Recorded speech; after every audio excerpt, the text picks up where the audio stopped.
เนี่ยตำรวจอาจจะจับได้นี่แม่นบ่บ่คือบ้านเฮาถ้าเป็นบ้านเฮาได้พลังต่างชาติไปเด้จะพาเลยต้องถามเอาว่าคนสมุนเนี่ย ไม่คันเว้าจังซั่นก่อน เพลงเนี่ย นี่สำหรับเฮาก็แพงแต่ว่านักท่องเที่ยวไม่แพงเนาะ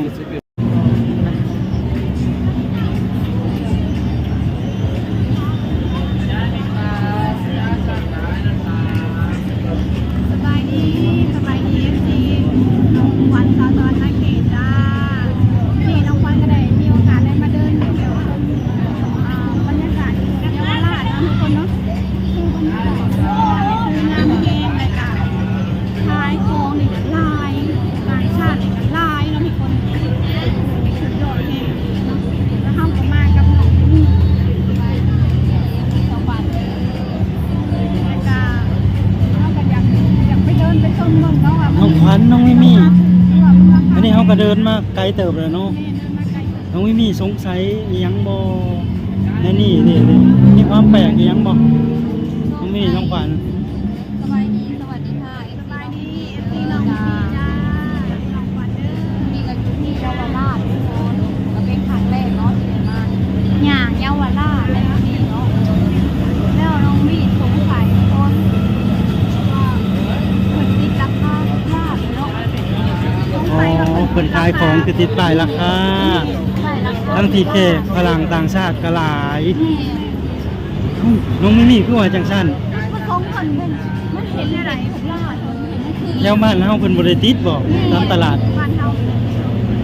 ตลาดบ้านเฮาเพิ่นบ่ได้ติดบ่ บ้านเฮาบ่มี อ๋อ อยากซื้อก็ต้องถามนะคะต้องถามคันถามแล้วบ่ซื้อก็ติดกะอันนี้ก็ติดเบิดเนาะ ใช่อันนี้เพิ่น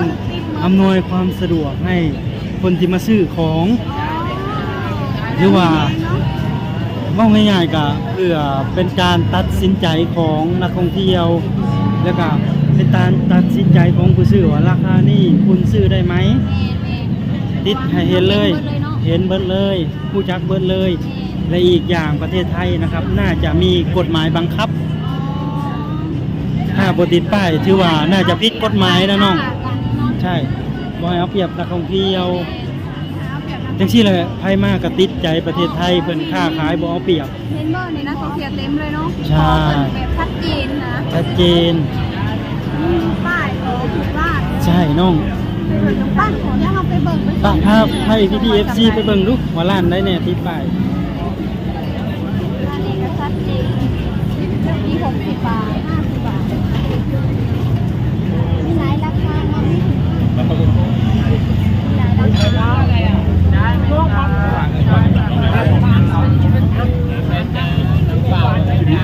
อันนี้ครับเสียงน้องๆอาจจะไม่ได้ยินนะครับ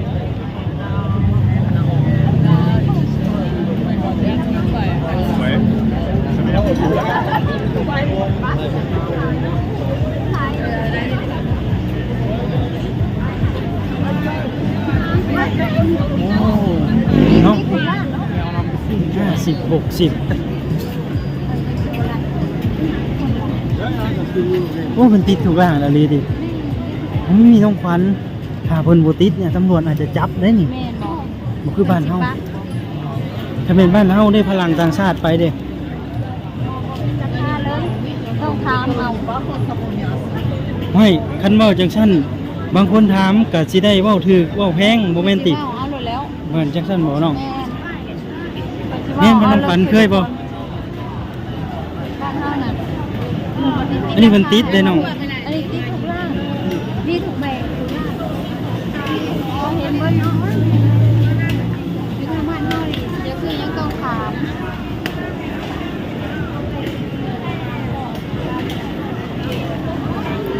อ๋อกุ้งน้องทุกตัวก็ต้องติดนะเนาะ มันติดไปหมดเลย กุ้งมังกร เพลงเลย นี่สำหรับเฮาก็แพงแต่ว่านักท่องเที่ยวไม่แพงน้อง Hello, okay, now very good. Is that okay, no?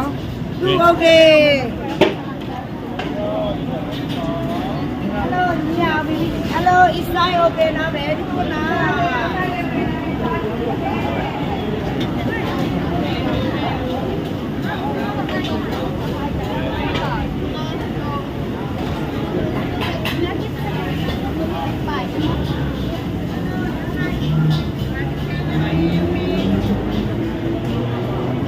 อ้ขนาดในซอยเล็กๆยังเต็มเลยเนาะ นี่เป็นต่างชาติอะ เนาะพลังลายวะ นี่ฝรั่ง ร้าน อันนี้คือร้านริมฟุตบาทเลยนะ ร้านนี้คือต่างชาติเลย แต่คนเต็มหมดแต่ละร้านก็ติดป้ายหมดเนาะ แม่แม่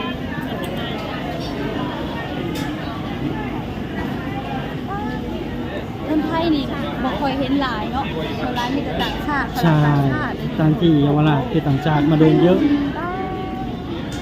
มีแต่ต่างชาติหลายน้องควันหนุด แล้วชงชัยบ่น้องไม่มีการที่ติดป้ายนี่มีผลดียังไง มีคนที่หนึ่งก็คือนี่คือแบบชัดเจนค่ะนะบอได้ตัวลบ ตัวลูกค้า ฝรั่งไปเก็บปลาหมึกด้วย ถ้าบ้านเฮาพลังต่างชาติไปเที่ยวหลายๆแบบนี้ อันนี้ เฮาไม่มีว่าเฮาสิควรเอาเป็นแบบอย่างบ่ แม่ทุกคนเอาเป็นแบบอย่าง อ๋อบ่อยังให้แม่ค้านแถวบ้านเฮา เนาะยังไงค่ะแล้วไปทำโกงยังไงคือโกง โกงเอ้าได้จังหวะโกง เอ้า เพิ่นบ่ติดป้ายนี่บ่ เรียบติดป้ายไว้ อ๋อ ชัดเจนต่อลูกค้า บางทีคนหนึ่งถามราคาหนึ่ง ทำราคาบอกเอา อ๋อเฮ็ดหน้าพลังบ่จิเว้าแพง แม่ อ๋อจังซั่นเนาะก็อยากให้เอาประเทศไทยเป็นแบบอย่างเนาะ เอาไปเฮ็ด คือสิดีบ้านเฮาเฮ็ดได้คือสิดีเนาะเนาะ เลยดีเนาะค่ะเป็นแบบ นักท่องเที่ยวก็คือสิอยากไปเที่ยวบ้านเฮา เที่ยวคงจะไปเที่ยว เฮ้ยอย่าว่านักท่องเที่ยวเนาะพี่ๆคนไทยก็หลายคนอยากไปเที่ยวเมืองลาวเนาะ ไทย ถ้าถนนหนทางสะดวกสบายเพิ่นคือสิไปเที่ยวกันหลายเนาะแล้วก็สำคัญนะครับ บ้านเฮาบ่เอาเปรียบนักท่องเที่ยวเนาะถ้าบ่เอาเปรียบหรือว่าเฮ็ดหยังก็เอาแบบไทยนี่เนาะ เอาไทย เป็นแบบอย่างศึกษาจากเพื่อนเพิ่นเนาะ เอาประเทศไทยเป็นแบบอย่างทุกอย่างก็คือประเทศไทยนี่เห็นให้เขาเป็นตัวอย่างให้ของประเทศอื่นๆแบบมาได้เนาะ เฮ้ยเว้าเดี๋ยวนี้น้องบางทีมนุษย์ทำเพิ่นบ่เข้าใจได้น้อง เราต้องยอมรับความจริงให้ได้นี่มันทำเพราะว่าประเทศเขาเจะเริ่มกว่าประเทศเราแล้ว เพราะว่าอันนี้คือสิ่งที่ดี นี่ ๆ ไม่ใช่สิ่งที่ไม่ดี ที่เขาเสนอไปแล้วว่าเขาเอาไปเนาะอยากให้เอาไปปรับปรุงเอาไปนำใช่เอาไป ถ้าเฮาโกงเกินเพิ่นเทื่อหนึงเทื่อหน้าเพิ่นสิอยากไปบ่ ไม่อยากไปแล้วเนาะ จะเป็นน้องขวัญบ่เป็นน้องขวัญเคยไปเที่ยวแล้วมีการโกงนี่อยากไปบ่ซุน่ะ บอกไปอยากไปแล้วเนาะอยากไปเอาสมมุติเฮาไปซื้อร้านนี้ค่ะมันโกงเฮาเนาะ อ๋อ พอเฮามาเห็นเลยเฮากะพอเฮามาเห็นอีกร้านหนึงว่าเอาราคามันก็คือแตกต่างกันหลายค่ะนะ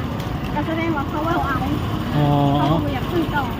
โอเคนะครับพี่ๆ FC นะครับน้องขวัญน้องมิมี่ก็ได้มาเปิดประสบการณ์ใหม่เนาะตลาดถนนคนเดินเยาวราชนะครับ ขายของกันแบบติดป้ายราคาชัดเจนเนาะน่าชื่นชมคนไทยเนาะเพิ่นทำได้ ขอชื่นชมเลยว่าสุดยอดดียอดเนาะสำหรับวิดีโอนี้ก็จบเพียงเท่านี้สำหรับคนเจอกันคลิปหน้าฝากเป็นกำลังใจให้พวกเราอีกเลยสวัสดีค่ะสบายดีสำหรับคลิปนี้เนาะน้องขวัญน้องขวัญกับน้องมิมี่เนาะกะ